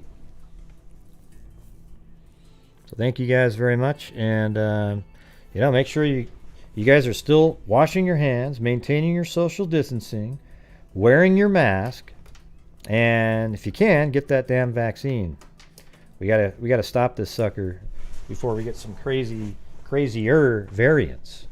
And thanks for all the callers, and especially the female callers for calling in. Like Susanna MacGilla Podrick. All right, everybody. Thank you guys very much, and we'll, I don't think I'm going to be on later. I guess it's possible, but I doubt it. So, all right, everybody. Thank you very much, and as I always say, until next time, be safe out there. Oops. I'll have to start that one up again.